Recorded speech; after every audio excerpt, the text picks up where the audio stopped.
విజయ పరంపరలో దూసుకుపోతున్న ఓ పార్టీ మాత్రం ఈసారి ఎలాగైనా ఆ ప్రాంతంలో జెండా పాతాలని ఉవ్విళ్లూరుతోంది.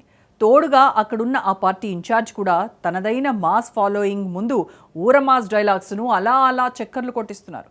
ఆ ప్రాంతం మొత్తాన్ని ఎన్నికల సమరంలో ఒడిసి పట్టుకున్నప్పుడే అసలైన పుట్టినరోజు జరుపుకుంటానంటూ భారీ డైలాగులు కొట్టిపడేశారు. ఇంకే ఉంది, అనుచరులు కార్యకర్తల్లో అరుపులు మెరుపులు మెరిపించిన ఆ నేత వచ్చే ఏడాది ఘనంగా విజయాలు జరుపుకుందామంటూ ఆసక్తికరమైన చర్చను లేవనెత్తారు. ఇంతకీ ఎన్నడూ లేని రీతిలో రాజకీయం రగులుతున్నదెక్కడా? అక్కడ స్థానిక సమరానికి కాలు దూవుతున్నదెవరు? Let's watch.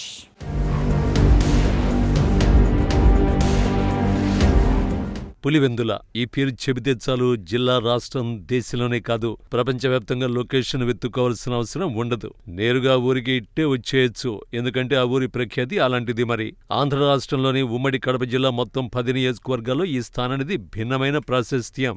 ఇక్కడి నుంచి 2 ముఖ్యమంత్రులు 3 దఫాలుగా ఎన్నికయ్యారు. వారే తండ్రి కొడుకులైన డాక్టర్ వైఎస్ఆర్, ఆయన తనయుడు జగన్మోహన్ రెడ్డి. ఉమ్మడి ఏపీకి 2 దఫాలుగా రాజశేఖరుడు, విభజిత ఆంధ్రకు జగన్ ఒకసారి సీఎంగా ఎన్నికయ్యారు. కాబట్టి పులివెందుల ప్రాంతానికి ఆ ప్రత్యేకత వచ్చిందని అనుకోవచ్చు. 2024 ఎన్నికల తర్వాత ఆ ప్రాంతానికి మరింత ప్రాముఖ్యతతో పాటు కొత్త రకమైన టెన్షన్ పుట్టుకొచ్చింది.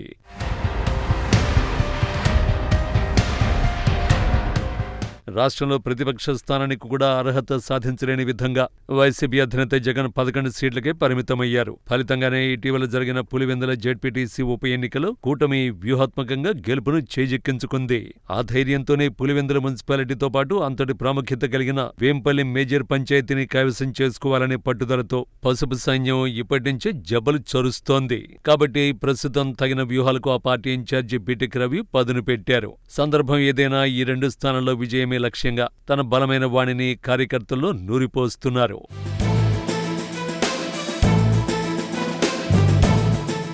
వాస్తవానికి పులివెందుల నియోజకవర్గంలో అతి పెద్ద మేజర్ పంచాయతీ వేంపల్లి. ఈ పట్టణం జనాభా దాదాపు 60,000 నుంచి 70,000 దాకా ఉంటుంది. ఈ పట్టణం అటు కడప, ప్రొద్దుటూరు, రాయచోటి, పులివెందుల ప్రాంతాలను కలిపే ప్రధాన కేంద్రంగా ఉండడం విశేషం. అలాంటి వేంపల్లి ఒకే ఒక్క గ్రామమైన చింతలమడుగు పల్లెను కలుపుకుని 38 నుంచి 40,000 ఓట్లతో మమేకమై ఉంటున్న అతి పెద్ద పంచాయతీ. కాబట్టి ఈ ప్రాంతంపై టీడీపీ కన్నేసింది. వాస్తవానికి వేంపల్లి వైఎస్ కుటుంబానికి పూర్వపు రోజుల నుంచి పెట్టని కోట.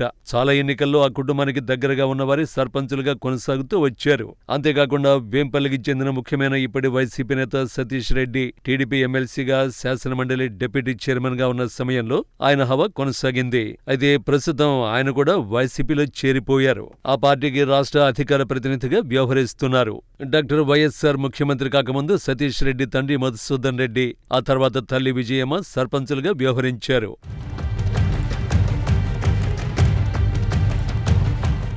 ఆ తర్వాత డాక్టర్ వైఎస్ఆర్ సీఎంగా అధికారంలోకి వచ్చాక రామలింగయ్య, నందలూరు సురేష్ తదితరులు వేంపల్లి సర్పంచ్ పదవుల్ని సాధించారు. అలాగే వైఎస్ అధికారంలో ఉండగానే అప్పటి టీడీపీ నేత సతీష్ రెడ్డి సోదరుడు విష్ణువర్ధన్ రెడ్డి పంచాయతీ ప్రెసిడెంట్గా ఎన్నికై రికార్డు సృష్టించారు. ఆ తర్వాత వైసీపీ నుంచి జగన్ అధికారంలోకి వచ్చాక బీసీ వర్గానికి చెందిన జలగం వెంకట లక్ష్మమ్మ అనే మహిళ సర్పంచ్గా ఏకగ్రీవమయ్యారు. అయితే కొన్ని అనివార్య కారణాల వల్ల 2 ఏళ్ల పదవీ కాలం అనంతరం వైస్ ప్రెసిడెంట్గా ఉంటున్న రాజ్యనేని శ్రీనివాసులు అలియాస్ ఆర్ సీను మిగతా 3 ఏళ్లు పూర్తిస్థాయి సర్పంచ్ బాధ్యతలు నిర్వహిస్తున్నట్టు సమాచారం.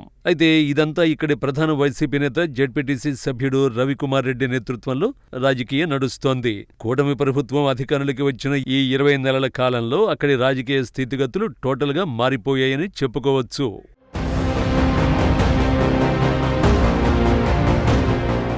మొత్తానికి చాలా ఏళ్లుగా వైసీపీలో ఉంటున్న అనేక కుటుంబాలు స్థానిక టీడీపీ పరిశీలకుడు అజ్జుగుట్ట రఘునాథ్ రెడ్డి నేతృత్వాన బిటిక్ రవి సమక్షంలో పోలోమంటూ వందలాది కుటుంబాలు టీడీపీలో చేరిపోయాయి. వేంపల్లిలో మెజారిటీ ఓట్లు కలిగిన ముస్లిం మైనారిటీ కుటుంబాలు ఆర్థికంగా బలమైన నేత మొండోడు గౌస్ ఆధ్వర్యంలో పెద్ద ఎత్తున టీడీపీలో చేరిపోవడం వైసీపీ బలానికి చెక్ పెట్టినట్టే అయింది. అయితే ఇప్పటి వరకు వేంపల్లి రాజకీయాల్లో మైనారిటీలకు తగిన ప్రాధాన్యత ఇవ్వలేదని ఆ వర్గం భావిస్తోంది.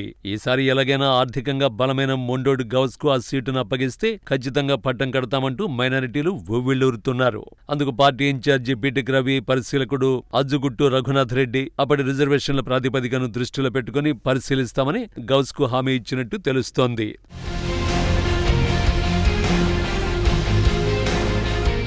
అలాగే బలిజ సామాజిక వర్గానికి చెందిన కటిక రాజా, రెడ్డి వర్గానికి సంబంధించిన దేవర్ల చంద్రశేఖర్ రెడ్డి అలియాస్ దిల్మాంగే వంటి నేతలంతా అనుచర బలంతో కలిసి సైకిల్ ప్రయాణాన్ని సాగిస్తున్నారు.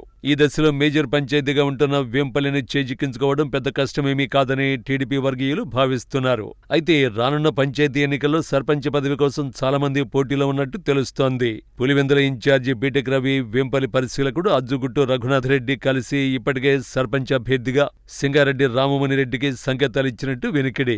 ఈయన గతంలో టీడీపీ నుంచి జిల్లా గ్రంథాలయ చైర్మన్ గా బాధ్యతలు నిర్వహించారు. అంతేకాకుండా ఆర్థికంగా బలమైన మహిళా నేతగా ఉంటున్న ఇక్కడి బీజేపీ నేత సుష్మారెడ్డి ఇదే పదవిపై కన్నేసినట్టు తెలుస్తోంది.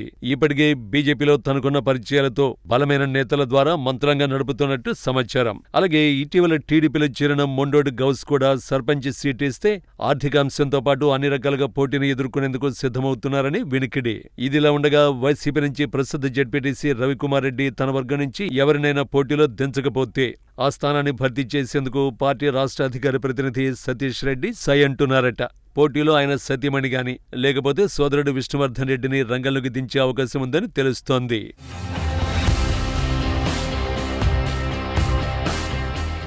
రాష్ట్రంలోనే అత్యంత ప్రతిష్టాత్మకమైన పులివెందుల నియోజకవర్గంలో ఈసారి మాత్రం స్థానిక సమరం యమ రంజుగా మారనుంది. అధికార ప్రతిపక్షాలు ఇప్పటి నుంచే ఎన్నికల సెగను రాజేస్తున్నాయి.